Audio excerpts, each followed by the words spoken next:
ጤና ይስጥልኝ። ከአማራ ሚዲያም አርዕስተ ዜናውን በማስቀደም ዕለታዊ መረጃዎችን የምናሰማችሁ ይሆናል። በአምባሰል ግንባር ከአበት ተራራ እስከ ሚለው አካባቢ በተዘረጋ ውጊያም የአገዛዙ ጦር በፋኖ ቀለበት ውስጥ ገብቶ በተወሰደበት እርምጃም አንድ የሻምበል አዛዥና ሌላም አንድ የመቶ አዛዥን ጨምሮ ከ70 በላይ ወታደሮች ተደመሰሱ። የፋኖ ልዩ የቆረጣ ማጥቃት ብቃት በታየበት በዚህ ተጋድሎ 3 ብሬን መትረየስን ጨምሮ 51 ክላሽንኮቭ መሳሪያም በጀግኖቹ ቁጥጥር ስር ገብተዋል። የጠላት ጦር ወደ አካባቢው በሚገባበት ወቅት ምንም አይነት እርምጃ ያልወሰዱትና ቀድመው ቁልፍ ወታደራዊ ቦታዎችን በመቆጣጠር አድፍጦ የነበሩት አርበኞቹም ጠላት ወጥመዳቸው ውስጥ መግባቱን ካረጋገጡ በኋላ መውጫ መግቢያ በሮችን ቁልፍ በማድረግ የጥቃት ዶፍ አውርደውበታል። ታደምጡታላችሁ። በሌላኛው መረጃችን በሸዋ ጠቅላይ ግዛት አንጪ ቆረር ከተማም በሚገኘው የአገዛዙ ጊዜያዊ ካምፕ ላይ በተሰነዘረ ፈጣንና ስልታዊ የማጥቃት እርምጃ ከተማዋ ሙሉ በሙሉ በፋኖ ቁጥጥር ስር ስትገባም በውጊያው በርካታ የሚሊሻና የአድማ ብተና አባላት መደምሰሳቸው ታወቀ። እገዛ ለማድረግ በከባድ መሳሪያ ሽፋን ታግዞ የገባው የመከላከያ ኃይል በርካታ ሙትና ቁስለኞቹን በተሽከርካሪ ጭኖ የሸሸ ሲሆን 17 ልዩ ልዩ የጦር መሳሪያዎች በፋኖ ቁጥጥር ስር ውለዋል። ታደምጡታላችሁ። በሌላኛው መረጃችን በጎጃም ቀጠና ከቋሪት ጠጠረ ማርያም ተነስቶ ወደ ዋሸራ ያቀናው አገዛዙ ጦር በፋኖ ከበባ ውስጥ ገብቶም መሽመድመዱ ታወቀ። የጠላት ጦር በፋኖ የጦር ንድፍና የውጊያ ስሌት ቁጥጥር ስር ውሎ ነው ከባድ እርምጃ የተወሰደበትም። ታደምጡታላችሁ። በሌላኛው መረጃችን በወሎ ቤተ አማራ ምኒልክ ዕዝ ስር የሚገኙ ወታደራዊና የሲቪል መዋቅር አመራሮች ከላስታ ወረዳ ማህበረሰብ ጋር በትግሉ ሂደት በወታደራዊ ስምሪትና በሲቪል አስተዳደር ቅንጅት ዙሪያ ሰፊ ስትራቴጂካዊ ውይይት ማካሄዳቸው ተሰምቷል። በመድረኩ የትግሉ አሁናዊ ደረጃም የህዝብና የሰራዊት ትስስር እንዲሁም ያገዛዙ የምክክር መድረክ ሴራም ማጋለጥን ጨምሮ በ5 ዋና ዋና አጀንዳዎች ላይ በጥልቀት በመምከር የቀጣይ የነጻነት ጉዞውን በጋራ ለመምራት የሚያስችል መሰረት የጣለም ውይይት ተደርጓል። መረጃውን ታደምጡታላችሁ። አድማጭ ተመልካቾቻችን እነዚህንና ሌሎች የዛሬ ሐምሌ 14 2018 ዓ.ም ዕለታዊ የግንባር መረጃዎችን እንዲሁም ሌሎች የሀገር ውስጥና የውጭ መረጃዎችን ይዘናል። አብራችሁን ቆዩ።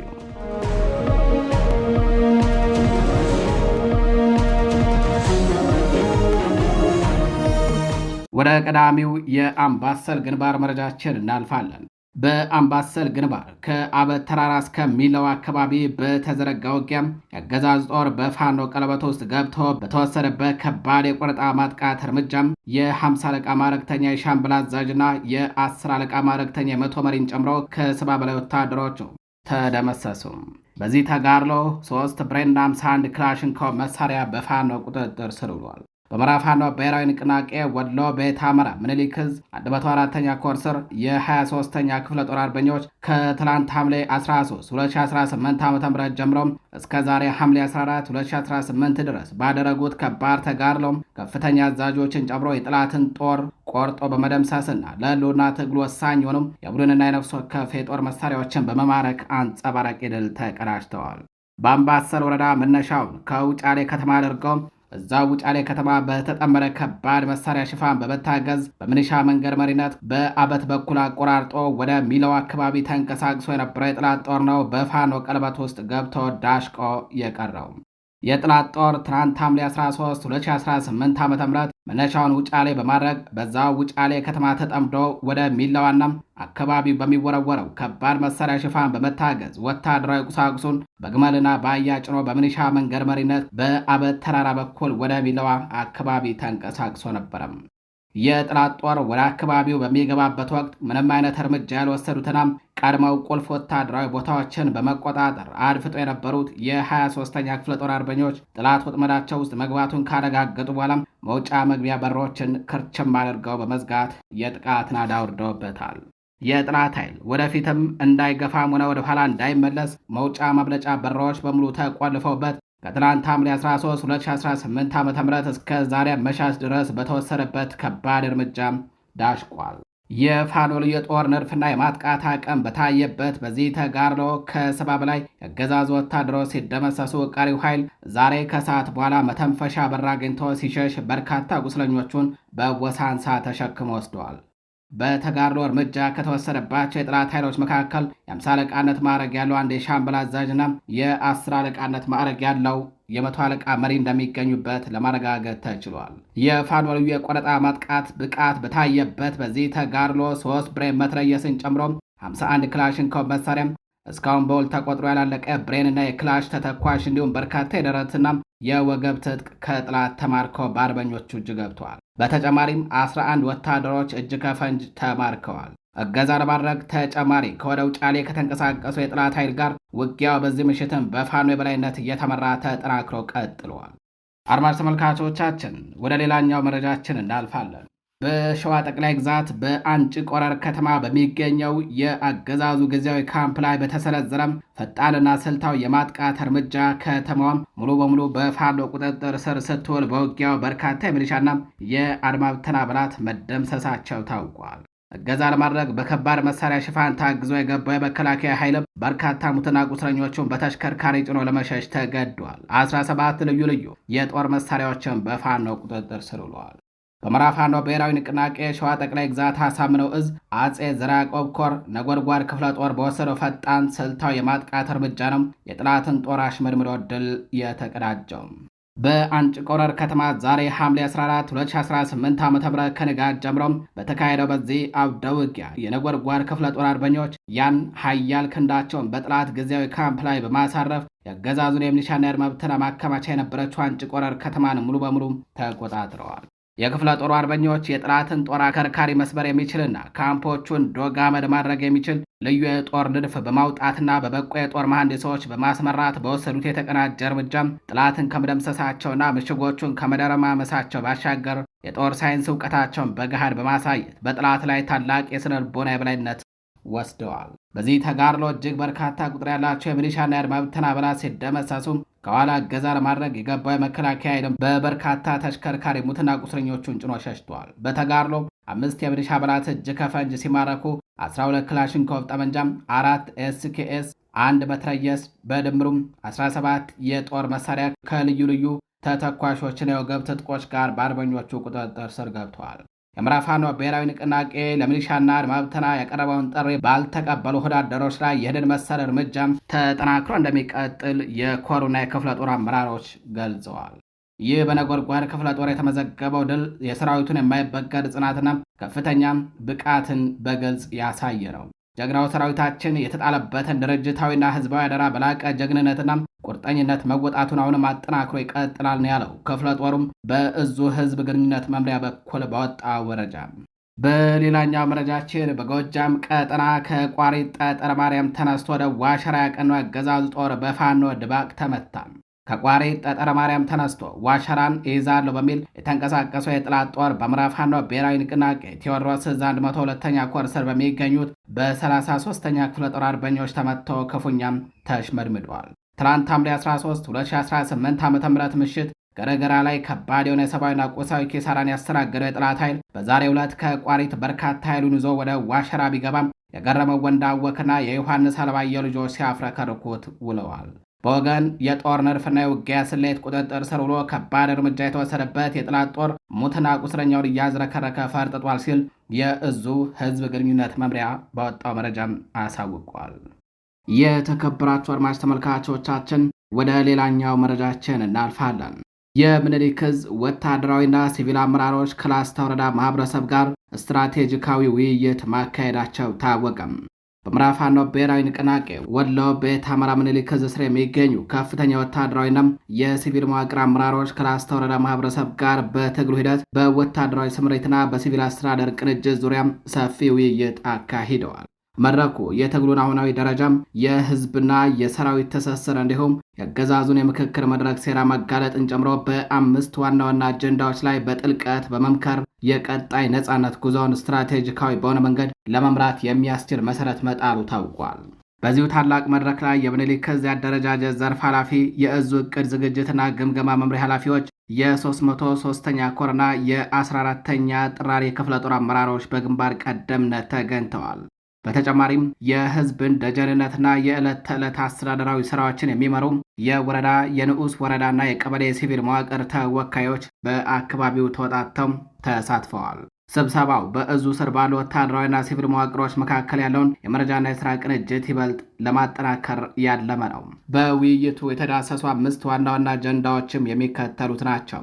አንደኛ፣ የአማራ ትግል መነሻም የደረሰበት ደረጃና መዳረሻው የሚለው ነው። ህዝቡ ህልውናው ለማስከበር ወደ ትግል የገባበት አስገዳጅ ምክንያቶች፣ ትግሉ አሁን የደረሰበት የላቀ ጥንካሬ ደረጃና እየተመዘገቡ ያሉ ድሎችን በሚመለከት በሰፊው ማብራሪያ ተሰጥቶበታል። እንዲሁም ትግሉ ዘላቂ ሰላም፣ እኩልነትና አስተማማኝ ደህንነት የሚረጋገጥበት የመጨረሻው ግብም ተመላክቷል። ሁለተኛ፣ ወታደራዊና ሲቪል አደረጃጀትን ማጠናከር የሚለው ነው። የወረዳ የንዑስ ወረዳና የቀበሌ ሲቪል አመራሮችን ሚናም ከግንባር አዋጊዎች ጋር ማስተሳሰርና የእቅድና ዝግጅት ስራዎችን በተደራጀ መልኩ መምራት በሚቻልባቸው ስልቶች ላይ ውይይት ተደርጓል። ሶስተኛም የህዝብና የሰራዊት የማይበጠስ ትስስር ነው። የፋኖ ሰራዊት የህዝብ ልጅ በመሆኑ ያለ ህዝብ ደጀንነት ትግሉ ግቡን ሊመታ እንደማይችል በመጠቆም በህዝቡና በሰራዊቱ መካከል ያለውን መተማመንና ትብብርን ይበልጥ ማሳደግ እንደሚገባም ተገልጿል። አራተኛ፣ ትግሉን ከውስጥና ከውጭ ሴራዎች መጠበቅ።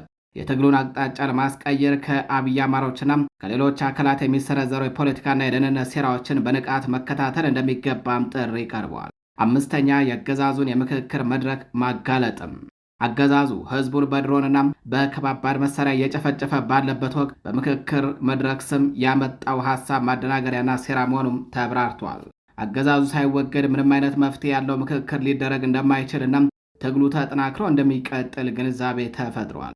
በመድረኩ ማጠቃለያ ላይ ከተሳታፊዎች ለተነሱ በርካታ ጥያቄዎችና ስጋቶች በእዙ ከፍተኛ አመራሮች ዝርዝርና አጥጋቢ ምላሽ ተሰጥቶባቸዋል። ውይይቱን በስኬት ተጠናቋል። በሌላኛው መረጃችን የሸዋ ጠቅላይ ግዛት አሳምነው እዝ ጎርጎ ክላስተር የመጀመሪያውን ጠቅላላ ጉባኤ በታላቅ ድምቀት አካሄደም። በአማራ ህዝብ የህልውና ትግል ታሪክ ውስጥ አዲስ ምዕራፍ የሚከፍት የክላስተር ጠቅላላ ጉባኤ ተካሂዷል። ትናንት ሐምሌ 13 2018 ዓ.ም በአማራ ፋኖ ብሔራዊ ንቅናቄ የሸዋ ጠቅላይ ግዛት አሳምነው እዝ ተኩለትና ቡልጋ አውራጃ አንኮበር ቀጠና ጎርጎ ክላስተር ያሰናዳው የጉባኤም የእዙ ከፍተኛ አመራሮችና የክላስተሩ ስራ አስፈጻሚዎች በተገኙበት በታላቅ ድምቀትና በታላቅ ወታደራዊ ድርጅታዊ ስነ ስርዓት ተካሂዷል። ጉባኤው የወደፊት የትግል አቅጣጫዎችንና የህዝቡን ህልውና የሚያረጋግጡ ቁልፍ አጀንዳዎችን በጥልቀት የመከረ ሲሆን በዋናነትም በሚከተሉት 4 አበይት ነጥቦች ላይ ትኩረቱን አድርጓል። የመጀመሪያውም የአፈጻጸም ሪፖርት ማቅረብ፣ የአጠቃላይ ክላስተሩንና የቀበሌዎችን የሥራ እንቅስቃሴ የሚያይ ዝርዝር ሪፖርት ቀርቦ ዳሰሳና ግምገማ ተደርጎበታል። ሁለተኛው ጥልቅ ግምገማ ያለፉትን ወታደራዊ ድርጅታዊና ህዝባዊ ስራዎችን ጥንካሬያቸውንና ክፍተታቸውን በመለየት አጠቃላይ ውጤታማ ግምገማ ተካሂዶባቸዋል። ሶስተኛ በወቅታዊ ጉዳዮችና በቀጣይ አቅጣጫዎች ላይ የመከረ ነው። የትግሉን መንፈስ ወደ ላቀ ደረጃ የሚያሸጋግሩና የህዝቡን ደህንነት የሚያረጋግጡ ወደፊት ስትራቴጂካዊ አቅጣጫዎች ተቀምጠዋል። በጉባኤው ማጠቃለያ ላይ የተገኙ ተሳታፊዎች በሰጡት አስተያየት የትግሉን ፈጣን እድገትና ጥንካሬና ጉልተው አሳይተዋል። ትግሉ በአጭር ጊዜ ውስጥ እየጎመራ ነው። ከሰፈርና ከቀበሌ አደረጃጀት ተሻግሮ መላውን ህዝብ ያስተባበረ ታላቅ የአማራ ድርጅት መፍጠር መቻሉን ገልጸው ድላችንም ሩቅ አይመስልም ሲሉ ገልጸዋል። ህዝብን እንደ ህዝብ፣ ጦርን እንደ ጦር አደራጅቶ ዓመታዊ ክንውን ሂደትን በጉባኤ ደረጃ መገምገም መቻሉም የትግሉን ብስለትና የደረሰበትን ከፍተኛ የለውጥ ደረጃን የሚያሳይ ህያው ማረጋገጫ መሆኑም ተጠቅሷል። በሌላኛው መረጃችን የምኒልክ ዕዝ ልዩ ዘመቻ መምሪያ የአጫጭር ስልጠናዎችና የደንብ ልብስ ማልበስ ተሃድሶና ምርቃት አካሄደ።